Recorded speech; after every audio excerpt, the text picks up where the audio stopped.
పైల కృష్ణారెడ్డి గారు. నమస్కారం సార్. కృష్ణారెడ్డి గారు నమస్తే. మొత్తం మీద 3 దఫాలుగా లోకల్ బాడీ ఎలక్షన్లకు నగారం మోగింది. అది 6/25, 6/35 నుంచి కూడా ఎలక్షన్ కూడా అమల్లోకి వచ్చింది తెలంగాణ రాష్ట్ర వ్యాప్తంగా. ఈ నేపథ్యంలోనే ఇక ఎవరు కూడా ఏ క్యారీ బ్యాగ్ చేయని అవసరం లేదు, ఎవరు కూడా ఎక్కువ డబ్బులు తీసుకుపోవాల్సిన అవసరం లేదు. ఎన్నికలకు కూడా అమల్లో అయింది. ఇప్పటికే పోలీసులు ఎక్కడికక్కడ నిఘా పెడుతున్నారు, ఎక్కడికక్కడ నాకా బస్తీ ఏర్పాటు చేస్తున్నారు, ఎక్కడికక్కడ చెక్ పోస్టులు కూడా ఏర్పాటు చేస్తున్నట్టుగా తెలుస్తుంది. ఇక ఇదే నేపథ్యంలోనే బీసీలకు పెద్దపీట వేస్తానన్న 3 పార్టీలు బీసీల నెత్తిలో పెద్ద గుమ్మడికాయ పెట్టారు తప్ప ఏం లేదు. ఇది జరిగిందంత అంతే. ఒకవేళ కాంగ్రెస్ పార్టీ మేము పార్టీ పరంగా కుదురుతుంది, 50కి మించి పోవట్లేదు కాబట్టి, 50% కంటే మించిపోవట్లేదు కాబట్టి పార్టీ పరంగా కొన్ని రిజర్వేషన్లు ఉన్న కాడ బీసీలకు ఇస్తా ఉంటున్నది. ఆ విషయంలో బీసీలను ఇస్తే అక్కడ అగ్ర కులాలే కావచ్చు, లేదంటే అత్తండవ కులాలు కావచ్చు, ఎవరైనా కానీ మాకేం తక్కువ అని చెప్పేసి కొందరు ఇండిపెండెంట్గా ఇస్తారు, కొందరు పార్టీ పరంగా కూడా ఇస్తారు. అట్లా అని చెప్పేసి కాంగ్రెస్ పార్టీ బీసీలకు ఇస్తే బీఆర్ఎస్ కానీ బీజేపీ కానీ బీసీలకు ఇవ్వాల్సిన ధోరణి లేదు అని కూడా మాటలు వినబడుతున్నాయి. సో ఎలా చూడొచ్చండి, మొత్తం మీద బీసీలకు న్యాయం దక్కేనా లేదు అంటే అటకెక్కేనా? సార్, ముందుగా మీకు, స్వతంత్ర ప్రేక్షకులకు, అలాగే ఈ చర్చా వేదికలో పాల్గొంటున్న వివిధ పార్టీల నాయకులందరికీ శుభ సాయంత్రం తెలియజేసుకుంటూ, కాంగ్రెస్ పార్టీ ఓటు చోరీ అనేది ఎలా జరుగుతుంది అనేది ఇప్పుడు వాస్తవాలను బయటకు వచ్చింది. దొంగే దొంగ అని వరినట్టుంది. ఇప్పుడు ఇక్కడ వాస్తవాలు ఏంటంటే, రేపు ఒక్కటే రోజు సమయం సార్, ఈ రోజు అయిపోయింది. సాయంత్రము ప్రెస్ మీట్ పెట్టి అనౌన్స్ చేశారు, రేపు ఒక్కరోజు టైం ఉంది. ఇప్పుడు బీసీలు అంటే వాళ్ళు కుల ధృవీకరణ పత్రం తీసుకోవాలి, ఎస్సీ అంటే కుల ధృవీకరణ పత్రం తీసుకోవాలి, ఎస్టీ అంటే కుల ధృవీకరణ పత్రం తీసుకోవాలి, మళ్ళీ అప్పుడు హౌస్ ట్యాక్స్ కట్టాలి. ఊళ్ళల్లో ఉన్నది ఆ ట్యాక్స్ కట్టుకునే అవకాశం లేకుండా కానీ ఈ ధృవీకరణ పత్రాలు తీసుకోకుండా అదే ప్రతిపక్ష పార్టీలు బలపరిచిన అభ్యర్థులకు ఇవన్నిటినీ దక్కకుండా ఏదో ఒకటి కనుక సబ్మిట్ చేస్తే కనుక వారిని అనర్హులుగా ప్రకటించడానికి ఒక కుట్రపూరితమైన, కాంగ్రెస్ అంటేనే కుట్ర చేయడము, దగా చేయడము, గాంధీని తీసుకొచ్చి గాంధీని చేసినట్టు తెలంగాణలో కాంగ్రెస్ పార్టీ ఓట్ల దొంగతనానికి ఎగబడడానికి ఇదొక తొందరపాటు చర్య అని చెప్పేసి తెలియజేసుకుంటున్నాను. ఈ ధృవీకరణ పత్రాలు ఎప్పుడు తీసుకోవాలి సార్? మీరు కానీ మనం కానీ ఇప్పుడు రేపటి నుంచి అధికారులందరూ ఎలక్షన్ ప్రాసెస్లో ఉంటారు. ఇంత సమయం తక్కువ ఉంది కాబట్టి ఓటర్ జాబితా కానీ, ఏజెంట్ గ్రామాలలో కానీ, బూతులను కానీ, లా అండ్ ఆర్డర్ కానీ ప్రతిదీ చూసుకోవాల్సింది ఉంటుంది. కాబట్టి ఇవన్నిటికీ మరి పోటీ చేసే అభ్యర్థులకు ఎలా ఇవ్వాలి, ఇప్పుడు ప్రతిపక్షాలు కూడా ఏ క్యాండిడేట్ ఉండాలి ఏందనేది నిర్ణయించుకునే అవకాశం కూడా లేకుండా ముందస్తుగా ఒక ప్రణాళిక ప్రకారంగా ఓటు చోరీ చేద్దాము, దొంగల్లాగా తెలంగాణలో పడి ఓట్లు దోసుకుందాం అనేది కాంగ్రెస్ పార్టీ వ్యవహార చైర్లీ ఉంది తప్ప ఇది ప్రజలకు ఉపయోగపడే విధంగా కానీ, ఒక అభ్యర్థి పోటీ చేస్తున్నాడంటే గెలుపోటముల గురించే పోటీ చేస్తున్నాడు అనుకుంటే మనం కానీ ఎవరమైనా మూర్ఖత్వం అవుతుంది. ప్రజా సమస్యలు అనేది అడ్రస్ చేయడానికి అవకాశం ఉండాలి. ఒక అభ్యర్థి ఆ గ్రామంలో గ్రామ పంచాయతీలో నిలబడ్డాడు సర్పంచ్గా అంటే ఆయన గెలిస్తే ఈ గ్రామంలో మౌలిక సమస్యలు ఏమున్నాయి, వాటిని గెలిస్తే నేనేం చేస్తాను ఒక అధ్యయనం చేసుకొని అవగాహన చేసుకోను ఇది చేసుకోవాలి. నిన్ననో మొన్ననో ఒకటే రోజు కింద మనకు రిజర్వేషన్లు కన్ఫామ్ అయినాయి. అందులో అభ్యర్థి ఎవరో నిర్ణయించుకోలేరు, సమస్యలు ఏందో చూసుకోవాలి, క్యాండిడేట్ చూసుకోవాలి, ఎవరిని పార్టీ నాయకులను పట్టుకోవడము లేదంటే పార్టీలు బలపరిచే అభ్యర్థులను నాయకులతో మాట్లాడే అవకాశం కూడా లేకుండా ఇంత దౌర్భాగ్యంగా, ఇంత దోపిడీగా, ఇంత దుర్మార్గంగా కాంగ్రెస్ చేస్తుందంటే తెలంగాణ ప్రజలను ఏం చేయదలుచుకుందో ఈ 5 ఏళ్లలో తెలంగాణ సమాజం ఆలోచన చేయాలి. ఈ రేవంత్ రెడ్డి గారు వచ్చిన రోజు నుంచి చూస్తున్నాం కదా, ఆయన ప్రజాపాలన కంటే ఎక్కువ కూడా ప్రజల్ని ఎలా మోసం చేద్దామనే దాంట్లోనే ఉన్నాడు. మనం ముఖ్యంగా ఇందాక చెప్పారు గుమ్మడికాయ పెట్టారు బీసీల మీద అనేది మొదటి నుంచి కూడా ఈ చర్చా వేదికలలో, ప్రతి చర్చా వేదికలలో బీజేపీ తరఫున వాయిస్ వినిపిస్తున్నాను. రేవంత్ రెడ్డి గారికి బీసీల మీద సిద్ధశుద్ధి లేదు.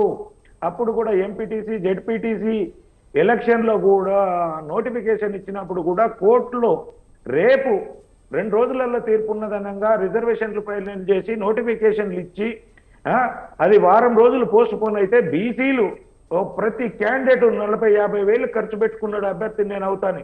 దాన్ని హైకోర్టు ఆఫ్ చేయడం జరిగింది.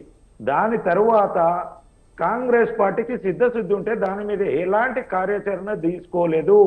బీసీలను భ్రమలకు తీసుకొచ్చింది కాంగ్రెస్ పార్టీ. బీసీలకు ఉద్ధరిస్తాను 42% ఇస్తుంది అనేది బీసీలు కాంగ్రెస్ పార్టీ గురించి ఆలోచన విధంగా జరిగేటట్టు ఒక భ్రమలోకి తీసుకొచ్చేసి బీసీలను దగా చేసి మోసం చేసి వారిని నిట్ట నిలువుల ఫైనాన్షియల్ గా కూడా ప్రతి గ్రామంలో ఒక 5 నుంచి 10 మంది అభ్యర్థులు ఎంపీటీసీ గుంటా జెడ్పీటీసీ గుంటా అని చెప్పేసి వాళ్ళు ఖర్చు చేసుకున్నారు. దావతులు ఇచ్చుకుంటానో లేదంటే నా క్యాండిడేచర్ కు బలపరచమనుకుంటానో వారి పార్టీ నాయకులను ముఖ్య నాయకుల దగ్గరికి హైదరాబాద్కు నా దగ్గరికి కూడా సుమారుగా ఒక 15-20 గ్రామాలలో ప్రజలు వచ్చి అన్న మేము ఉంటాం, మీ తరపున మీరు మాకు సపోర్ట్ చేయండి, కొద్దిగా మావాడు ఉంటాడు. ఆయన ఒక్కడే కాదు, ఆయనతో పాటు ఒక 10 మందిని ఒక 2 కార్లు కట్టుకొని రావడము, అన్న మావానికి మంచిగా ఉందే ప్రజలలో అని చెప్పేసి ఇది చేసుకొని వాళ్ళకు రావడానికి పోవడానికి ఖర్చు, తిండికి రోజు వాళ్ళ ఊళ్ళో ఆయనకు సపోర్టుగా మద్దతు తీసుకోవడానికి ఖర్చులు ప్రతి క్యాండిడేట్ 40-50 వేలకు ఖర్చు. బీసీలు మోసపోవడానికి కుట్ర చేసింది ఎవరు అంటే కాంగ్రెస్ పార్టీ. ఇలాంటి కాంగ్రెస్ పార్టీకి ఇంకా ఓట్లేస్తారు బీసీ అనుకుంటే అది వాళ్ళ భ్రమ అనుకోవచ్చు. బీసీలు కూడా ఇప్పటికైనా కాంగ్రెస్ కుటిల నీతిని బీసీలు గ్రహించాలే. కాంగ్రెస్ ఆడుతున్న దొంగ నాటకానికి బీసీలే ఈ ఎలక్షన్ లో గుణపాఠం చెప్పి వాళ్ళకు ముసుగు తీయాలే. లేకుంటే కనుక ఇక తెలంగాణను భూములే కాదు అవకాశం ఉంటే తెలంగాణనే అమ్ముదామనే ఆలోచనలో రేవంత్ రెడ్డి గారి సర్కార్ ఉంది. కాంగ్రెస్ పార్టీకి దేశంలో కాంగ్రెస్ పార్టీ మొత్తం నడవాలంటే కర్ణాటక లేదా తెలంగాణ నుంచి దోచిన డబ్బులే కాంగ్రెస్ పార్టీకి పంపించడం జరుగుతుంది. దానితోటి ఇప్పుడు ఈ పరిస్థితులన్నిటికీ మూల కారణం రేవంత్ రెడ్డి గారి చేతగానితనము. ఆయన పదవిని కాపాడుకోవడానికి ఎవరినైనా మోసం చేయడానికి, ఎవరినైనా దగం చేయడానికి, ఏ కులాన్ని అయినా ఓట్ల గురించి మీకు మేమే ఉంటామని చెప్పేసి మైనార్టీలకు చెప్పడము, బీసీలను మోసం చేయడము. దాని తర్వాత వాళ్ళు ఎలాంటి ప్రవర్తన చేస్తున్నారో తెలంగాణ సమాజం పూర్తిగా ఆలోచన చేయాలని చెప్పేసి తెలియజేస్తున్నారు సార్. రైట్. పల్లకృష్ణారెడ్డి గారు, మొత్తం మీద ఏదైతే బీసీలకు అన్యాయం చేస్తున్నాయి, కానీ ఇక్కడ కాంగ్రెస్ పార్టీ మేము ఖచ్చితంగా ఇస్తామంటే ఇది 9th షెడ్యూల్లో పెట్టకపోవడం ఖచ్చితంగా ఇది రాజద్రోహం కిందికే వస్తుంది, ప్రజలను మోసం చేసేదే రాజద్రోహం కిందికి వస్తుంది, ఇక్కడ ప్రజలు అనుకుంటున్నారు అనేది మాట్లాడుతున్నారు. మొత్తం మీద ఏదైనా కానీ బీజేపీ చేసినటువంటి మోసమే ఇక్కడ బీసీలకు అన్యాయం జరిగింది. అక్కడ 9th షెడ్యూల్లో పెట్టనీయకపోవడం ఆపడమే ఇక్కడ 8 మంది ఎమ్మెల్యేలను కావచ్చు, 8 మంది ఎంపీలను కావచ్చు తెలంగాణలో పెద్దపీట వేసింది ఫస్ట్ సారి బీజేపీకి ఈ నేతృత్వంలోనే. కానీ బీజేపీ మాత్రం బీసీలకు అన్యాయం చేసింది అనేది ఒక బీసీ సంఘాలు ఆరోపిస్తున్నట్టు వాదన. సరే, ఇందులో రేవంత్ రెడ్డి గారి ట్రాప్ లో పడ్డారు, భ్రమలో పడ్డారు అని ఇందాకనే చెప్పిన. ఎందుకంటే 9th షెడ్యూల్లో ఒక కేంద్ర ప్రభుత్వం ఒక రాష్ట్రం గురించి తీసుకోవాలంటే ఇది దేశ సమస్యగా మారుతుంది. ఆ సమస్యను మారే ముందు మనము క్షుణ్ణంగా ఆలోచించాల్సింది. ఇక్కడ తప్పుల తడకగా ఇంకా మనకు ఒక అవకాశం ఇస్తే నేను చెప్తాను. రేవంత్ రెడ్డి గారు ఆడిన నాటకము ఆర్డినెన్స్ తీసుకొచ్చాడు. ఆర్డినెన్స్ తీసుకొచ్చిన దాన్ని రద్దు చేయకుండా అసెంబ్లీలో చట్టం చేసిండు. అది చట్టాన్ని గవర్నర్ ఆమోదించక ముందే జీవో తీసుకొచ్చిండు. దేని మీద ప్రభుత్వం కేంద్ర ప్రభుత్వం నిర్ణయం తీసుకోవాలి. ఒక బట్ట కాల్చేసి 8 మంది ఎంపీలు ఉన్నారు, 8 మంది ఎమ్మెల్యేలు ఉన్నారని చెప్పేసి బీజేపీ మీద వేస్తే ఇది ఒక 9th షెడ్యూల్లో చేర్చాలంటే దేశం మొత్తంలో బీసీల పునగణన జరగాలి. దాని ప్రకారం జరిగి 9th షెడ్యూల్లో పెట్టాలి. ఒక రాష్ట్రం గురించి నిర్ణయం తీసుకుంటే దేశం మొత్తం ప్రభావితం అయ్యేది ఉంటుంది. రాష్ట్రం కాంగ్రెస్ పార్టీ ఒక రాష్ట్రం గురించి ఆలోచించినట్టు కేంద్రం గురించి మొత్తం ఆలోచన చేయాలి. 29 రాష్ట్రాలలో ఉన్న ప్రజల గురించి ఆలోచన చేయాలి. అక్కడ ఉన్న ప్రభుత్వాలను సంప్రదించాలి. వాళ్ళు కూడా అన్ని రాష్ట్రాల నుంచి అసెంబ్లీలలో తీర్మానాలు చేసి పంపి అక్కడ ప్రజలకు సముదాయించి చెప్పుకునే విధంగా ఉంటేనే సమస్య సాల్వ్ అవుతుంది. కానీ ఏదో కేంద్రం చేయలేదు అంటే మీరు చేసే దొంగ నాటకాలకు, మీరు చేసే భ్రమలకు కేంద్రాన్ని బాధ్యత చేస్తామంటే ఎంతవరకు ఇది? ఇప్పటికైనా నేను అందుకే చెప్తున్నాను, బీసీలు ఇప్పటికైనా కళ్ళు తెరవకపోతే కనుక రాబోయే తరాల తరపుడి వాళ్ళు మోసపోయేది ఉంటుంది. శాస్త్రీయమైన పద్ధతిలో బీసీలకు న్యాయం జరగాలంటే వాళ్ళు పోరాటం చేయాలి. ఇంకొక నిమిషం సార్ రాజమౌళి సార్, ఒక్క నిమిషం నాకు టైం ఇవ్వండి. ఇందులో బీసీలు కూడా 108 కులాలు ఉన్నాయి. ఇప్పటికే 5-6 కులాలే ముఖ్యమైన ఇవి ఉన్నాయి, వాళ్ళే ఆర్థికంగా ఉన్నారు. మిగిలిన 58 నుంచి 59 కులాలకు ఈ రోజు వరకు వార్డు మెంబర్గా కూడా ప్రాతినిధ్యం జరగలే.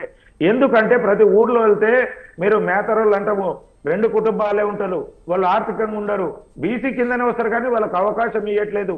ఎంతసేపు మున్నూరు కాపు, ముతిరాజు, యాదవ్స్, గౌడ్స్ తప్ప ఈ 5-6 కులాలే బీసీలను అడ్డం పెట్టుకొని వాళ్ళు రాజ్యాధికారం పొందామనుకుంటారు. కానీ వీళ్ళ దాంట్లో ఏబిసిడి వర్గీకరణలో తీసుకొచ్చి ఏబిసిడి ప్రకారం వాళ్ళకు రిజర్వేషన్ పూర్తి స్థాయిలో కనిపిస్తే అన్ని కులాలకు బీసీలో ఉన్న అన్ని కులాలు ప్రాతినిధ్యం చెందడం జరుగుతుంది, అన్ని కులాలు కూడా ముందుకు రావడం జరుగుతుంది. బీసీలు ఏదైతే ఉద్యమం చేస్తున్నారో అన్ని పార్టీలు అవకాశవాదముగా ఉపయోగించుకోకుండా వారు ఎత్తిన డిమాండ్లకు అన్ని పార్టీలు లొంగి వారికి సమయోచితమైన న్యాయం చేయడానికి అవకాశం ఉంటుంది.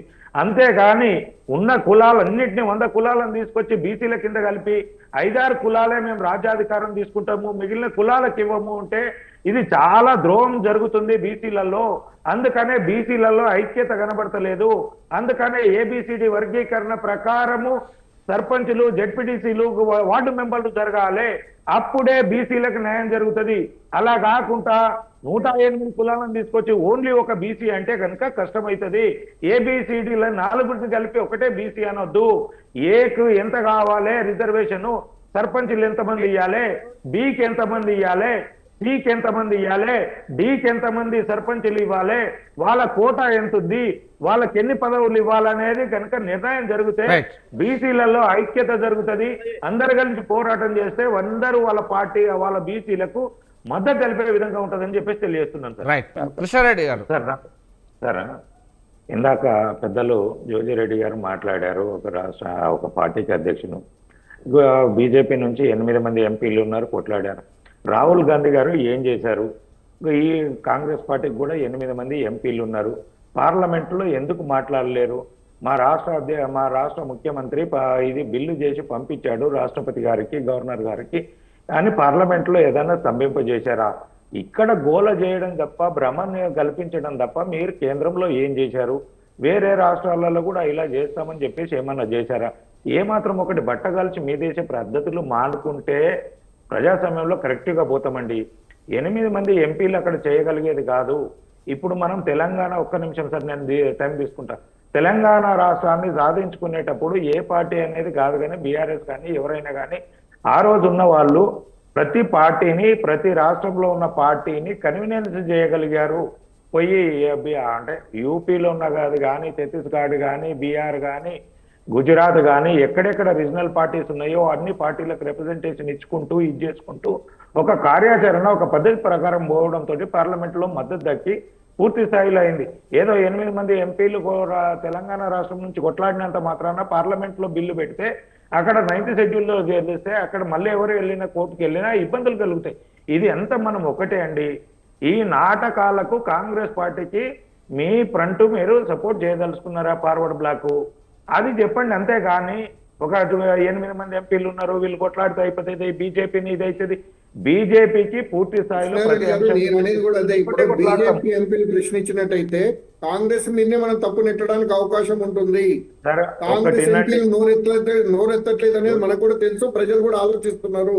ఇక్కడ అసెంబ్లీలో తీర్మానం చేసినాము, అక్కడ పంపించినామని చెప్పినప్పుడు బీజేపీ ఎంపీలు, మంత్రులు, 2 కేంద్ర మంత్రులు ఉన్నారు కాబట్టి వాళ్ళు అక్కడ ప్రశ్న అనేది లేపినట్టయితే, మోడీ గారితో కానీ అమిత్ షా గారితో కానీ మాట్లాడినట్టయితే, అక్కడి నుంచి స్టేట్మెంట్ వచ్చినట్టయితే బీజేపీ అక్కడ అనుకూలంగా ఉన్నది, కాంగ్రెస్ ఇక్కడ దొంగ నాటకాలు అవకాశం ఉంది. జోజిరెడ్డి గారు ఆయన బిల్లు పంపించినన్నాడు, కనీసమైన మా కేంద్ర మంత్రులు కొట్లాడాలంటే రాష్ట్ర ప్రభుత్వం నుంచి ఎవరైనా కేంద్ర మంత్రులతో మాట్లాడారా?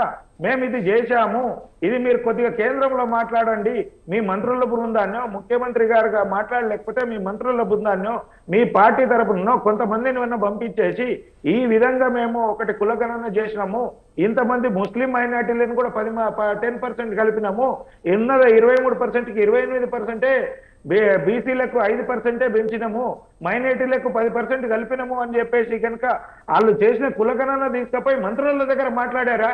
ఏమన్నా బయట చేసేసినాము మంత్రులు మాట్లాడితే అయిపోతుంది అంటే ఎట్లా మాట్లాడాలి? నువ్వు వచ్చి నాకు రిప్రజెంటేషన్ ఇస్తే బీజేపీ మంత్రులు మాట్లాడతారు. అది ఏమీ లేకుండా బీజేపీ మంత్రులను మాట్లాడాలి, బీజేపీ వాళ్ళు కేంద్రంలో మాట్లాడాలి అంటే ఎట్లా మాట్లాడతారు? రైట్ ఒక కాగితం రాసేసి మీరు రైట్ రైట్ రైట్ రైట్ పంపించేసి కృష్ణారెడ్డి గారు రైట్